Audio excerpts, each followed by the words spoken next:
This is a News 10 special report. Campaign 2020 Election Night. Sponsored by Riddell National Bank and Tufo and Spellman. Now, Patrice Dayton and Rondrell Moore. Good evening and thanks for joining us for this special Campaign 2020 coverage. I'm Patrice Dayton. And I'm Rondrell Moore. We have team coverage planned for you tonight. Our team has been following results from across the Wabash Valley. Sarah Lehman is live following the Vigo County Commissioner races. Heather Good is here to talk about local state representatives. Our Richard Solomon and Dominic Miranda are live with members of the political parties. And Tyler Druin is in Indianapolis monitoring some statewide races. We'll get to those results in just one moment. But first, we know many of you are wondering about the counting process in Vigo County. If you've been following our coverage, you have noticed no Vigo County results until just moments ago. News 10's Richard Solomon is live tonight to walk us through everything that happened. He joins us now live from our newsroom with more. Well, Rondrell, Patrice, election leaders say it's been a very overwhelming night, and there are really two main reasons how we got to this point. Right now, they're counting the votes in the Vigo County Courthouse as we speak, but two of the reasons that we got to this point is one, the new Indiana laws, and the second being the record number of votes when it comes to early and mail-in ballots. Now, the election officials say they had to unseal and count every single mail-in ballot, and they couldn't start doing that until 6 this morning, and they're still working to get those counted. Officials say the new laws say that they couldn't do that, but it took 13 hours just to open and scan every single mail-in ballot, and they're making sure every I is dotted and every T is crossed. Right now, they're still counting those votes as we speak. It's going to be tough. We're going to try, but not at the expense of accuracy or integrity of the process or any one ballot. Every single ballot's going to be handled with kid gloves and integrity that it deserves. Now, in just a few moments, Rondrell and Patrice, you're going to go over those numbers for the people right now. So let's not waste any more time and let's get back to you guys in the studio. Reporting live at the Vigo County Courthouse, I'm News 10's Richard Solomon. Back to you. All right, thank you very much. And as Richard said, those numbers from Vigo County just came down at 10:30. We want to get straight to the latest presidential results. That's right. We're going to show you a few different breakdowns. We begin with who's leading in Indiana in the popular vote. The Associated Press called the race for President Trump. He's up by more than 23% in the Hoosier state. And in Illinois, the Associated Press called the race for Joe Biden with about 30 percentage point difference over President Trump. A quick look nationally has Trump ahead in the popular vote. It's very possible a winner will not be clear before this night is over. And we know eyes are on Vigo County due to our status as a bellwether county. Voters here have an overwhelming tradition of voting for the presidential candidate who wins. Here's a check of where Vigo County stands right now. You can see President Trump is overwhelmingly ahead with a little more than half of the vote centers reporting. News 10's Dominic Miranda has been reporting on Vigo County's bellwether status. He joins us live from the Vigo County Courthouse. A historic streak is on the line tonight here in Vigo County. Yeah, that's right. The county looks to maintain their bellwether county status as well as continue a 15 election long streak of voting in alignment with the eventual presidential winner. That's right. Since 1956, Vigo County has been perfect in presidential elections. That's good enough for the second longest streak in the entire United States. I spoke with Rose-Hulman political science professor Terrence Casey about the significance of the designation of a bellwether county. Rose-Hulman political science professor Terrence Casey tells me this is absolutely a badge of honor within Vigo County. He says the thing that tends to keep Vigo County in front regarding bellwether status is the stark mix of rural and urban areas along with the many higher education institutions throughout the county. He tells me there's no question that people throughout America and internationally keep up with where Vigo County is voting.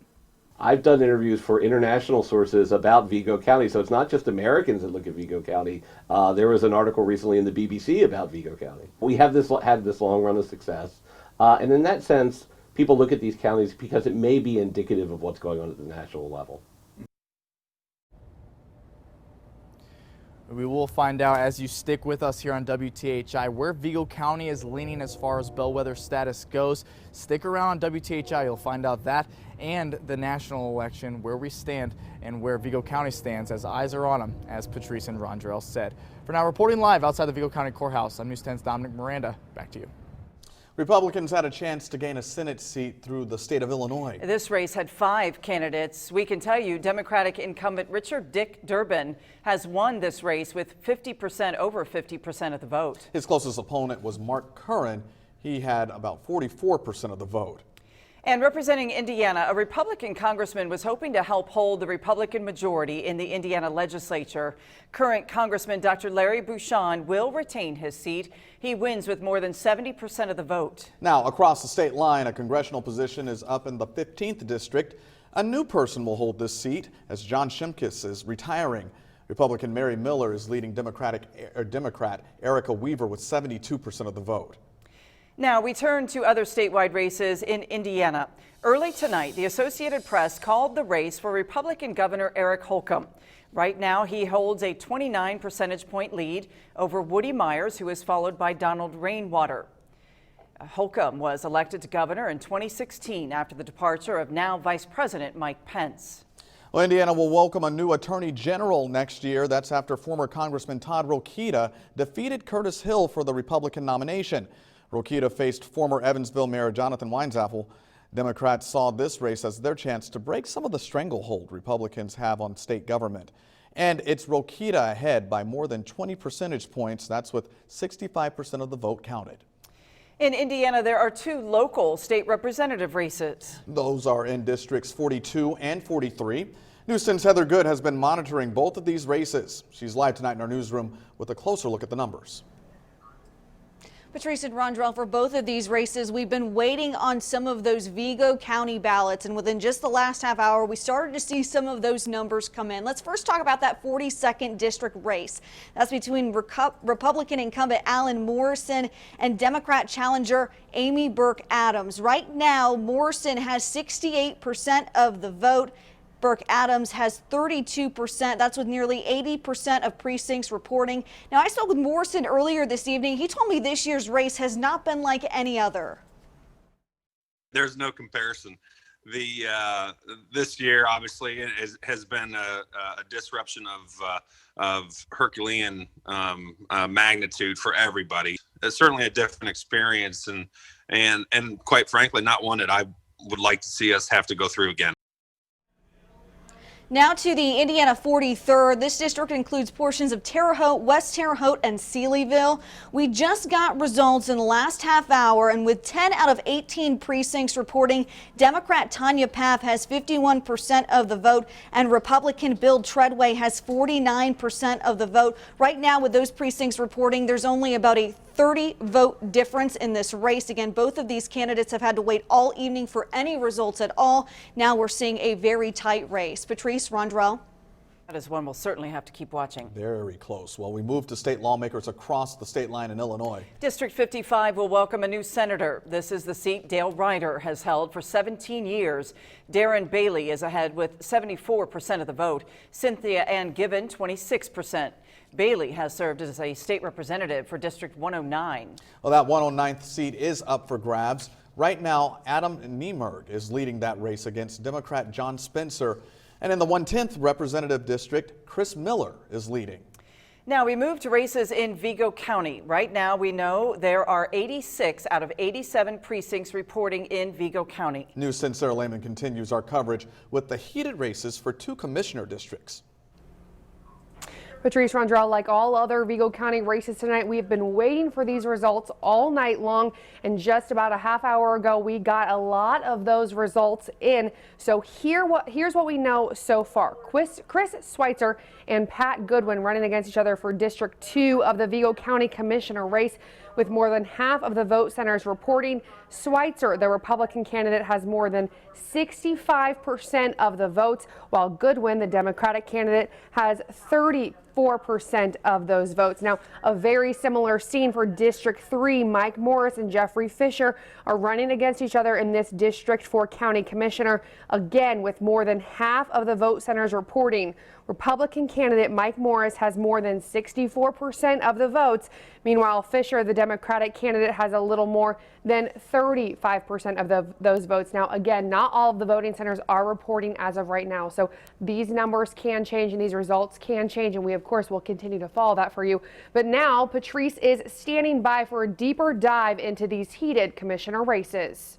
Yes, and some understanding to some of these numbers. Judge David Bolk is joining us right now. He is currently a professor of legal studies at ISU. He served as Vigo County Circuit Court judge for 14 years, Terre Haute City Court judge for a decade. Judge, you had said that, clarify these numbers for us. Right, so what we're showing right now in Vigo County is 10 of 18 voting centers are reporting, but only about 10,000 total votes are being shown as having been cast. It's been reported there were 40,000 votes cast before today. So this leads me to conclude that the 3 major voting centers haven't been included in the vote total. Just yet? Just yet, right. So that they're being run as we speak, I presume.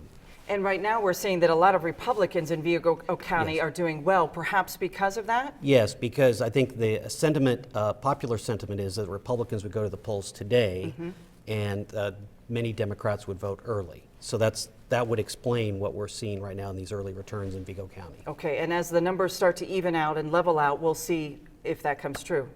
Right, and I think we'll see large number blocks come in. It's going to quadruple the vote total. Quickly on the commissioner race, because Sarah had said we'd talk about this commissioner race. It's interesting with the money spent and the Republicans, you mentioned that. Right, we're going to have the two current county council members who are Republican are running for commissioner. A Republican are running for commissioner now, and they've largely self-funded, as have the Democrats, and we have a former mayoral candidate running as a Democrat, and then we also have the current fire chief running as well. Okay. Any insight on clerk or anything you want to talk about with council? It's interesting. I think that the clerk's race has probably been the most contentious before today. A lot of discussion about job performance and having 2 jobs. And so, here we are tonight. We'll see. Okay. And Rondrell Moore, thank you first of all for your analysis. Rondrell Moore has more on that clerk's race. That's right. We are closely following that race in Vigo County. It's come with some back and forth between the candidates. Currently, Brad Newman holds the office. His opponent, Todd Nation, has held a city council position since 2004. Right now, as you can see, Brad Newman is holding a solid lead over Todd Nation. Our team is working very hard to collect results from all around the Wabash Valley, and we want to remind you we're continuing our coverage online for you at WTHI-TV.com and, of course, the News 10 app. As we go to break, here's a look at some more of tonight's results from around the Wabash Valley. Stay with us.